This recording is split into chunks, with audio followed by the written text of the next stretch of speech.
In fact, the court laid out state laws criminalizing abortion that go back to the 1800s as rationale. The court literally taking America back 150 years. This is a sad day for the country, in my view.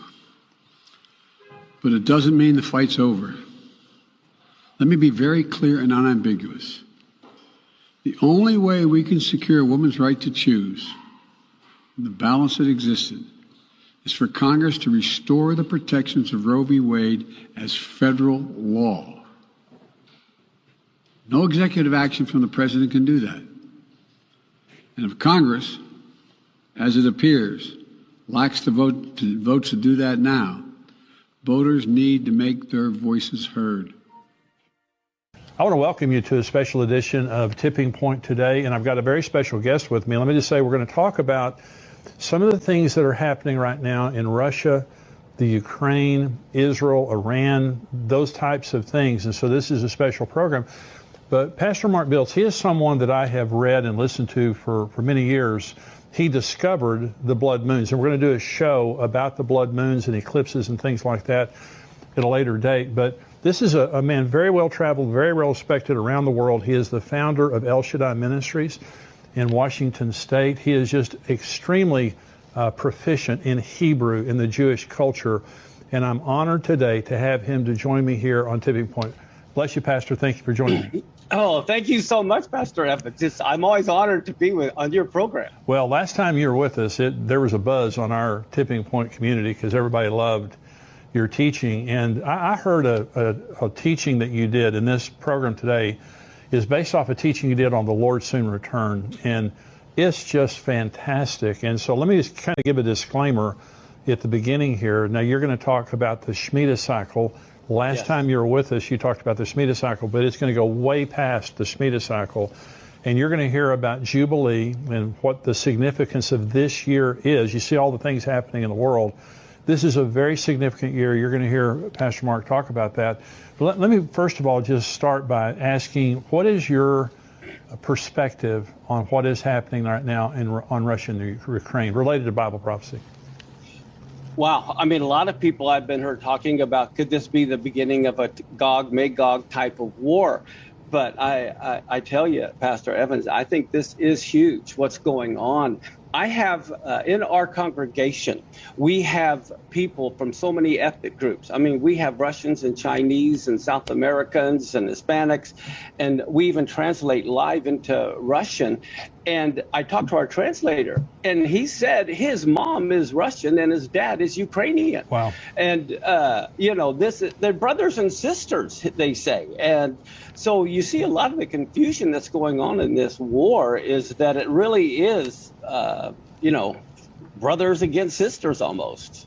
It's horrible. We have a dear friend who's Russian, and one of the things that she's saying is that her Russian friends in America are being persecuted. One of her friends, her American landlord, would not renew her lease because she's Russian. And I want to say to everyone listening to this, either on YouTube or on endtimes.com, and that is the Russian people are precious people.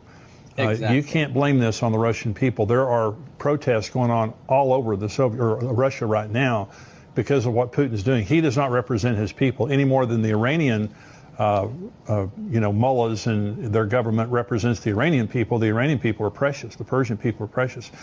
And so we need to be praying for the Russian people and praying for the Ukrainian people. Yes. But this is a very significant time. Iran, Israel, Syria, you have Russia and Iran on the northern border of Israel, the Gog-Magog. It has to be at some point a precursor to the Gog and Magog war. Well, you have China against Taiwan. You have so many flare-ups that could happen at any moment. Wars and rumors of wars.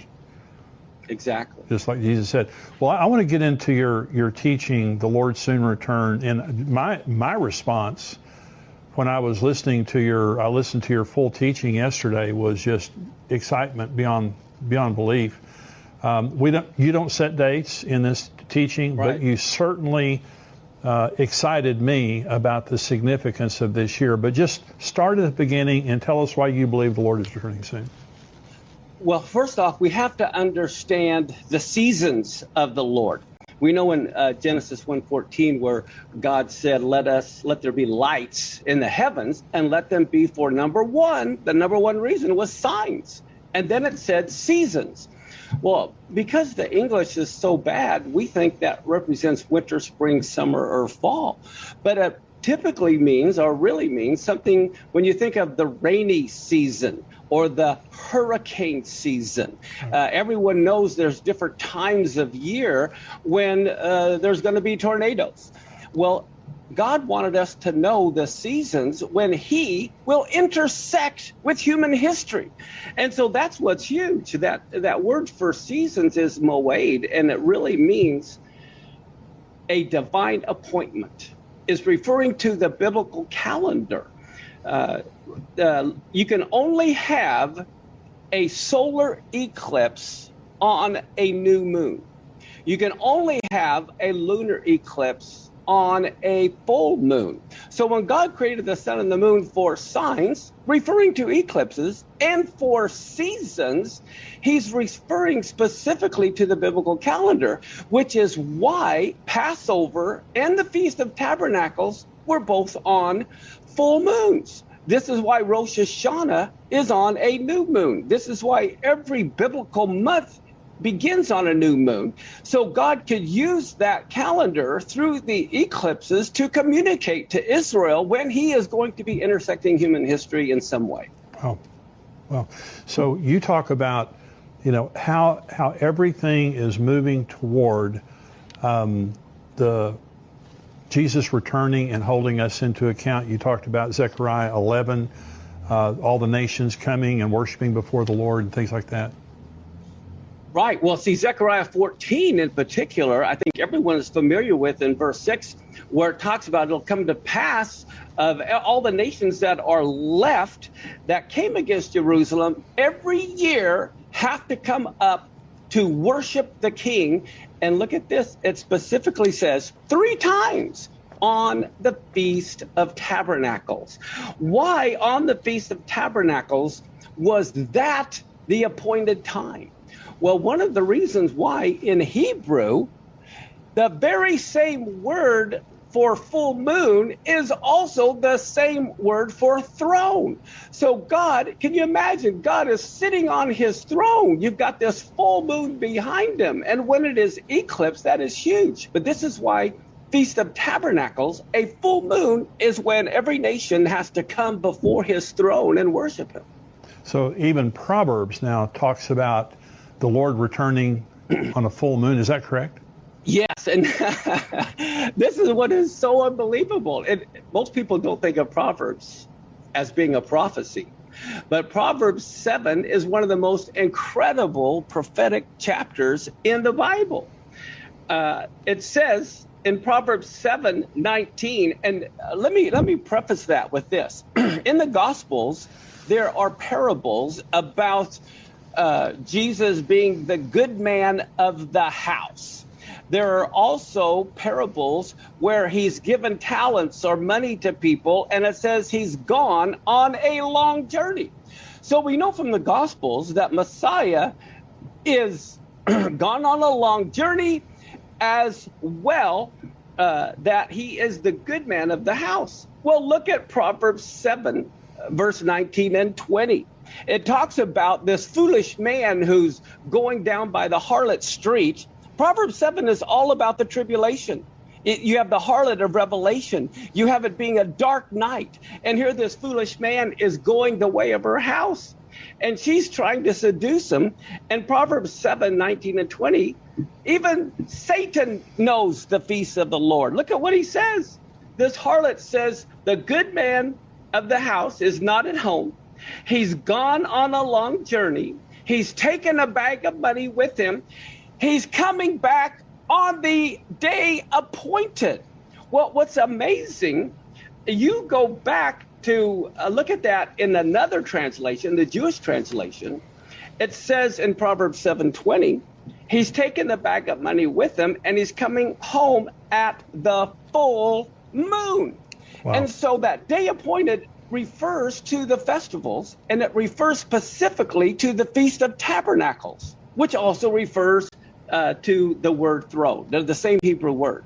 So we all believe that, I mean, you and I both believe that Jesus fulfilled every spring feast, Passover, unleavened bread, first fruits, Pentecost. Those are the 4 spring feasts. There are 3 more feasts coming up. When you talk about tabernacles, when the Lord was talking about celebrating the Feast of Tabernacles, that includes Rosh Hashanah, that includes Atonement, and that includes Tabernacles. Is that correct? Yes, but here's what's so important. What Christians need to realize is not only did he fulfill those first spring and summer feasts, he fulfilled them to the day. That's right. He fulfilled them to the hour. At 9 in the morning is when he was bound to the cross on Passover. And what do we find? It's at that same time, at 9 in the morning, is the time of the morning sacrifice, when they're binding the Passover lamb to the altar, they're binding him to the cross. And guess what? At that very same moment, you have 1 million Jews surrounding Jerusalem at 9 in the morning, and they're singing what's called the Hallel, or Psalms 118. So what is Jesus hearing? Millions of people singing at that very moment from Psalm 118, binding the sacrifice with cords, even to the horns of the altar. Wow. And they're binding him. God the Father, being the Almighty, said, I'm going to determine what day my son is going to die. I'm even going to determine what hour he's going to die. I'm even going to determine what songs will be sung at his funeral. So he had King David 1,000 years before Messiah came write the funeral hymn that would be sung during his funeral. So he died on Passover at 3 in the afternoon, the time of the evening sacrifice. Buried on unleavened bread, rose on first fruits. And then Shavuot, or Pentecost, happened on Shavuot. And if you remember in the book of Acts, Peter said, these guys aren't drunk. It's the 3rd hour of the day. That's 9 in the morning, time of the morning sacrifice. So if we really believe that God is the same yesterday, today, and forever, if he fulfilled the spring feast to the day, to the hour of his first coming, he will fulfill the fall feast to the day and the hour of his second coming. And then along that line, they have to be done in order. You can't have Pentecost happen until he rises from the dead. He can't rise from the dead until he dies, and he can't die, So everything has to happen in order.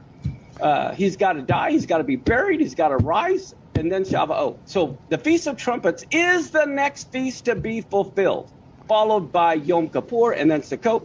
And as you know, do we hear anything about trumpets in the book of Revelation? You bet we do. The Day of Atonement also was all through Revelation. We hear about the Ark of the Covenant is seen.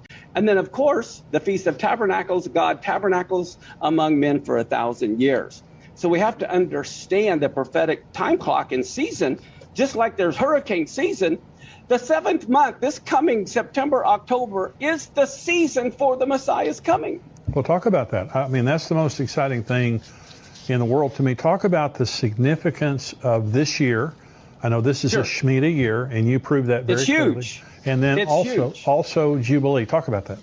Well, this year, biblically, is the year 5782. Okay? We know it's a Shemitah year because 5782 is divisible by 7. Now, how do we know next year is the Jubilee year? It's basic math. 5782 is also divisible by 49.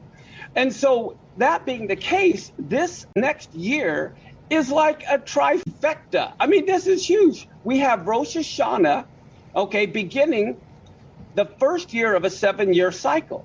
Now, I believe all of your listeners are very well educated, and they understand that there's a 7-year tribulation coming. Right. But here's the thing. It cannot be random. God is not random. He is very detailed. He's very organized.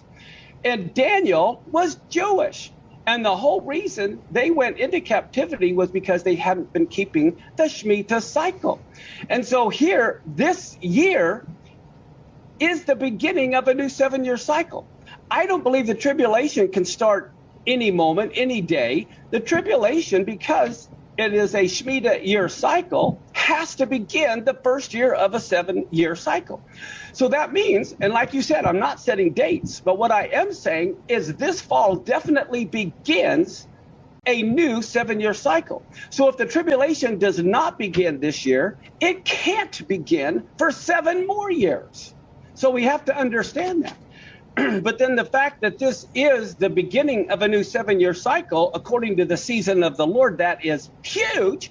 And the reason why is because on Yom Kippur, we blow the trumpet of Jubilee mentioned in Leviticus 25. This is a year of Jubilee. And the last Jubilee was 1973 when the Yom Kippur War took place. And that was a signal of a Jubilee year because you only blow the shofar on Yom Kippur in a Jubilee year. And there was the Yom Kippur War. So we're entering a new 7-year cycle. We are entering a year of Jubilee with the trumpet blown on Yom Kippur. And then one of the next most incredible things is on the Feast of Tabernacles, only every 7 years do you have what is known as the Hakel.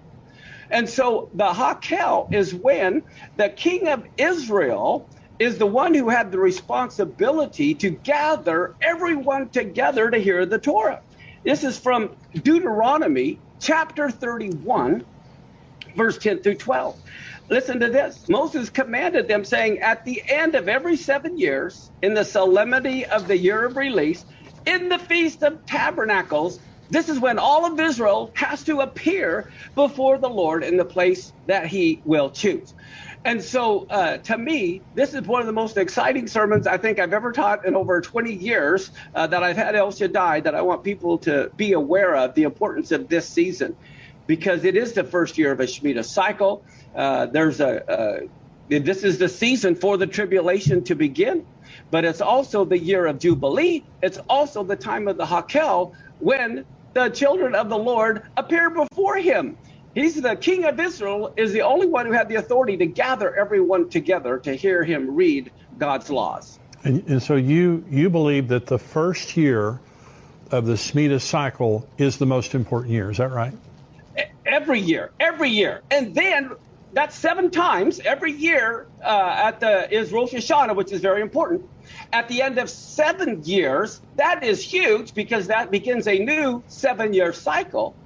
And then on top of that, here we have the Hakel is also read at the end of every 7 years on the Feast of Tabernacles. So all 3 feasts, Rosh Hashanah, Yom Kippur, and Tabernacles, are going to be fulfilled this year and this year only, and it only happens every 50 years. If you believe the Lord's returning in the year of Jubilee, if he doesn't return this year, he can't return for 50 years. Well, I agree with well, first of all, you have a very detailed, if someone wants to go onto YouTube and see your message, the Lord soon return, you have a PowerPoint of all of this. Where you really document this is a Jubilee year, this is a Shemitah year, and the Hakel. And so, again, we're not setting dates, but look at what's happening in the world right now. Totally. I am dumbfounded. Iran has a ballistic missile that they just unveiled last month. It's the first time in the history of them enriching uranium that they have a delivery mechanism that can reach Israel. Yes. And according to Israeli intelligence, and you may know more about this than me, they have enough nuclear fuel for 1 bomb. Again, for the first time ever. They've been enriching uranium for many years. Yes. But now we're at the same time when the Russia-Ukraine thing is happening, the China-Taiwan thing is happening. Yes. Now you have Israel. Israel put $5 billion in their budget this year to bomb Iran. They have been having massive drills to bomb Iran. And now, for the first time ever, Iran has the ability, or they're nearing the capacity, to be able to nuke Israel, and they will nuke Israel when they get that ability. And so all of these things are coming together right now, and it's a Shemitah year, and it's a Jubilee year, and you have the Hakel and all this. So again, we never set dates, but I'm telling you, one of the things I like about you, Pastor, is that you document everything and you take it back to the Hebrew, because the Bible was not written with a Western mind. It was written with a Hebrew mind. Go ahead. No, you're exactly right. And that's the reason why we have to understand in Leviticus 23, when it talks about the feasts of the Lord, well, when we hear feast, we think food. Yeah. But it's the same Hebrew word that was translated as seasons, which we think of fall in Genesis. So this is why you have to understand the culture to understand the biblical calendar. And we have a biblical calendar that we put out every year. The next one's coming out in a couple of weeks, but we overlap our current calendar with the biblical calendar so everyone can see exactly where we're at concerning the seasons or the times of the Lord. That reminds me in the Ecclesiastes, I think it's 3 verse 1, basically there's a time and a season for every purpose under heaven. God created you on purpose, and everyone needs to realize they were created on purpose, and God always, in one sense, saves the best for last. In a track meet, they always have the fastest runner get the baton to try to pick up lost time. Well, everyone that's listening to your program needs to understand how important and how special they are, because God created them any time in history. Right. But he created them just a time like this. And I can't help but think of the verse where God says to write the message, make it plain so everyone can understand it. So I just like to make it plain. Like you said, I don't set dates, but I want people to know when the biblical season is for the return of the Lord, just like when is hurricane season or tornado season. And it's the feast of the 7th month, because that's when the fall feast will be fulfilled, because that's when they fall. So let's talk about Rosh Hashanah. The next feast, it has to be fulfilled in order. Yes. And so to the day. And so the Rosh Hashanah happens this September, right?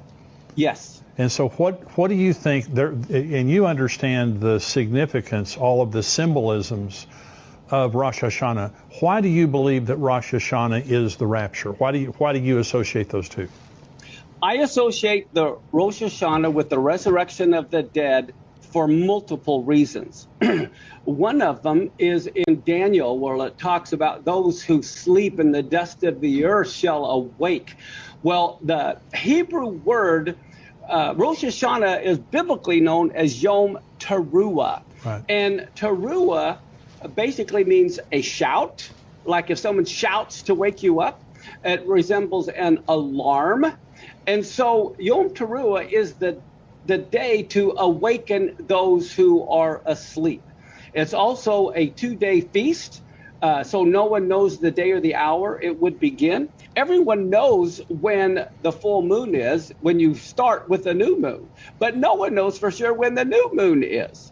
And all of Israel had to celebrate Rosh Hashanah, and so they would light fires quickly all during the night to reach clear over to Babylon, so that people would know that it was Rosh Hashanah. That's the one feast that was always known as the feast. No one knew the day or the hour it would begin. Now, in the New Testament, when it talks about the last trump, historically, they blow on Rosh Hashanah 100 blasts of the shofar. There's 3 different types of blasts that they blow, and the last blast is known, or the 100th blast is known as the last trump. So when Paul talks about the last trump, he's specifically referring to the 100th blast of the shofar on the Feast of Trumpets. It's also known as the Day of the Court, takes place on the Feast of Trumpets. So it's some year, and you and I both are saying to people watching and listening to this right now, pay attention to next September. This coming September is huge. It's huge. And so no predictions, but No it's huge. predictions. But when you look at, God does things on purpose and he does things on time. And so what you're saying, it's a Shemitah year, it's a Jubilee year. You have In the Hakel. The Hakel. All of those things are massive, pointing to this year, plus the things that are happening in the world. If there's ever been a time to get ready, this is the time. And Exactly. I would rather be ready and he not come than not be ready and he come. And the thing is this, in the Gospels, it talks a parable about how he delayed his coming. And so for some reason, even though this is the major season, he may choose to delay it. Sure. But the key is every Rosh Hashanah, we have to be watching more specifically at the beginning of a Shemitah cycle.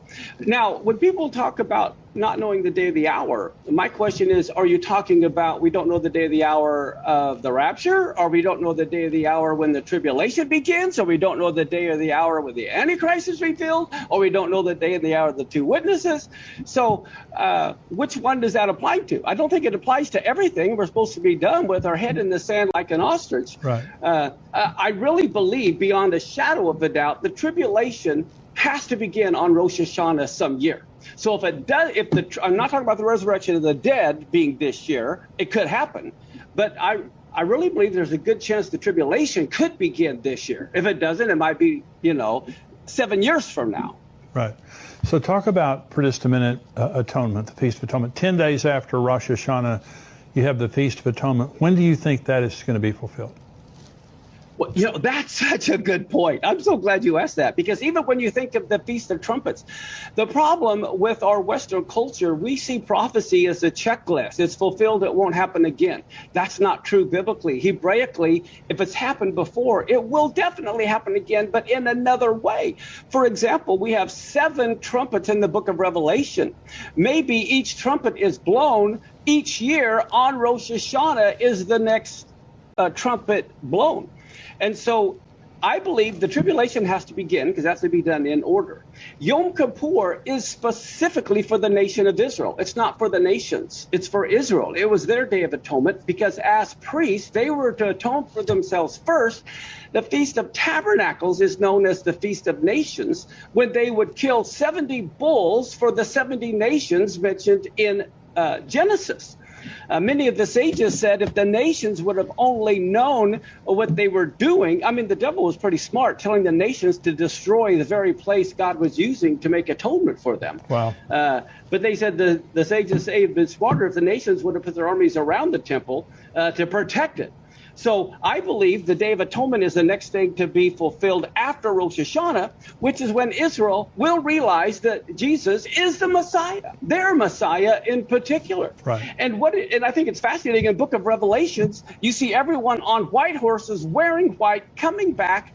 That is specifically a Yom Kippur event. Every year on Yom Kippur, every Jew in every synagogue always comes in white, and it represents the righteousness of the saints. So when you understand the culture and then you read Revelation, you know we will be coming back on the white horses specifically on Yom Kippur. Wow. And then we hear the Feast of Tabernacles. That is huge. This is when God sets up his kingdom. He sets up his throne, because it's the Feast of Nations, and all nations have to come and worship him on the throne at the full moon, which is the same Hebrew word. And he tabernacles among men for 1,000 years. So simply, the tribulation begins. The next feast is Israel realizes Jesus, Yeshua is the Messiah, and then he returns, feet landing on the Mount of Olives, and he tabernacles among men for 1,000 years. So it's pretty plain.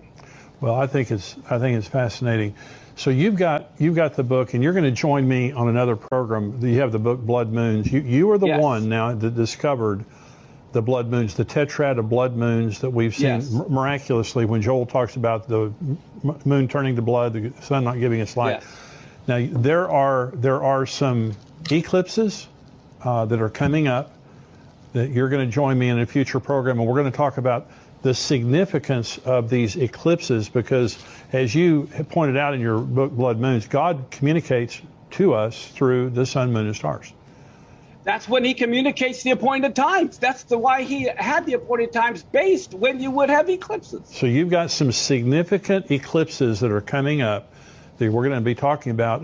Do these eclipses, by the way, line up with what you're saying about Shemitah and Jubilee and those things, Hakel?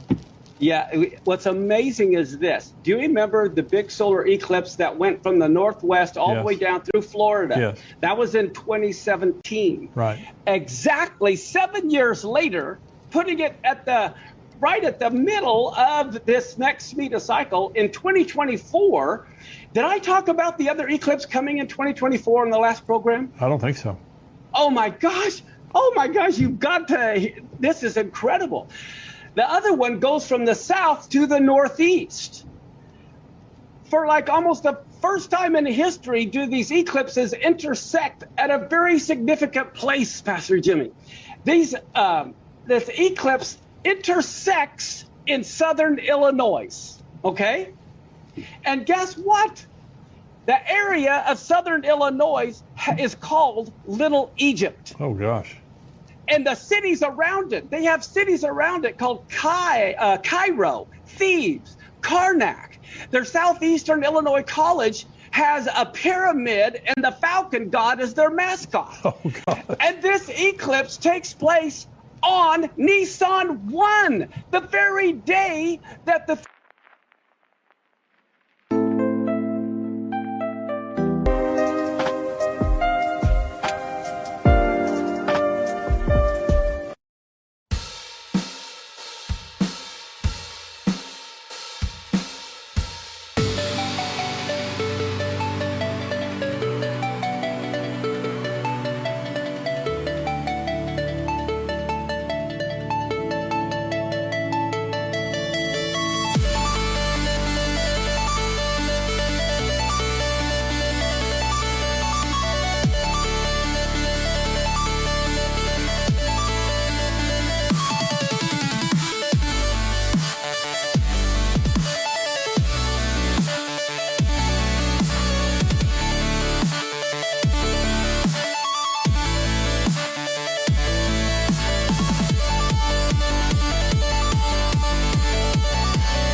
I was chasing distant skylines, running far from where you stood, thinking if I had it all then maybe life would feel like it should.